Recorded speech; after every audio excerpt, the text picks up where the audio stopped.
السلام عليكم ورحمة الله وبركاته. أهلا بكم أعزائي متابعين قناة الرياضيات مع أيمن عبد الله. وسؤال هندسة: أوجد قيمة الزاوية إكس. معنا هنا في شكل رباعي، إحدى زواياه قائمة، وموجود ثلاثة أضلاع متساوية في الطول، وفي زاوية هنا موجودة 150 درجة. المطلوب إيجاد قياس الزاوية إكس.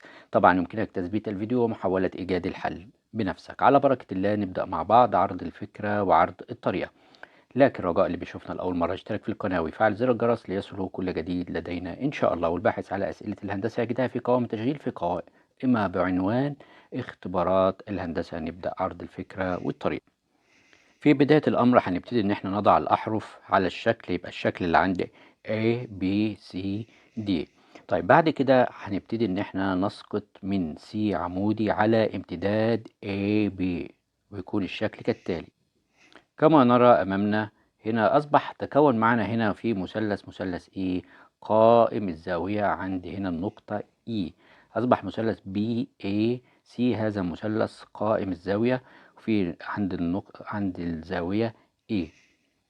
طيب هنا الزاوية دي ممكن ان انا اقدر احسبها، لان الزاوية دي كاملة هنا كل دي زاوية ايه؟ زاوية مستقيمة بتكون مجموعها 180 درجة. فبالتالي اطرح 180 درجة ناقص ال 150 درجة، اصبح الزاوية اللي هنا هتكون 30 هنا درجة. يبقى هنا الزاوية دي 30، لان الزاوية الكبيرة دي كلها بتكون مستقيمة 180 درجة.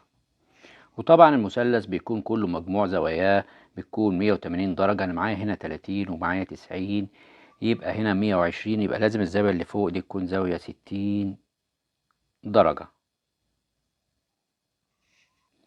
طيب أنا هنا عندي المثلث اللي أنا كنت شغال عليه، المثلث ده المثلث القائم اللي هو مثلث بي اي سي. هذا مثلث طبعا قائم الزاوية. لو جينا نقول ساين 30 دي بتساوي ساين 30 هتساوي سي اي على مين؟ على بي سي.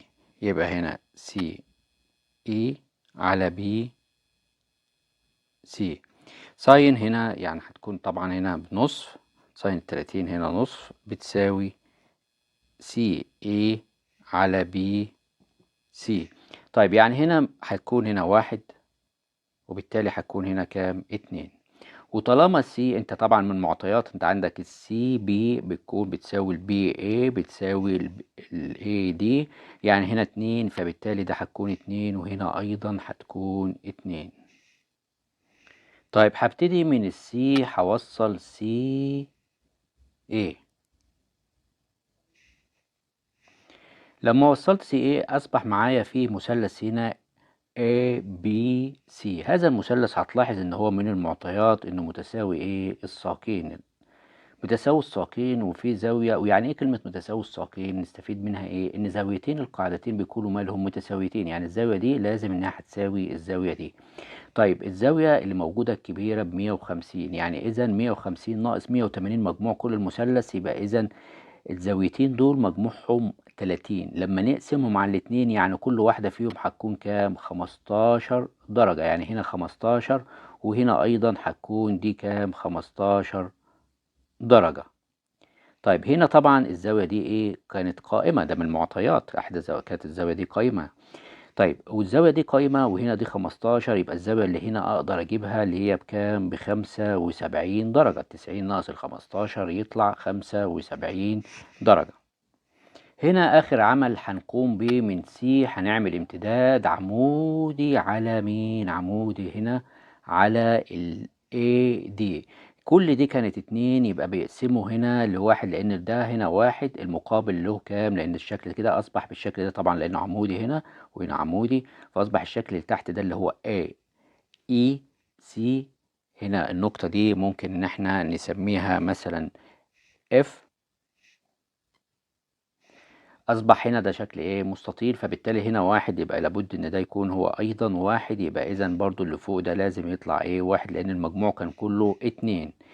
طيب هنا هنبتدي ان احنا نلاحظ ان في مثلثين هيكونوا متطابقين تماما. المثلث الاول هو هيكون معايا مثلث AFC يطابق تماما المثلث مين؟ المثلث دي اف سي. طب واحد هيقول لي بيطابقوا في ايه؟ هقول لك بيطابقوا في هنا ضلعين وزاوية، في ضلعين وزاوية، فهيحصل عملية ايه؟ التطابق ما بينهم. طيب طالما في تطابق يبقى اذا هبتدي ان انا استنتج ان زاوية اف دي سي هتساوي زاوية اف اي سي. يعني افهم من كده ان الزاوية دي هتكون بكام؟ اللي هي الزاوية اكس دي هتكون بزاوية بقيمتها اكس ب75 درجة، وهذا هو المطلوب ايجاده. شكرا لكم والسلام عليكم ورحمة الله وبركاته.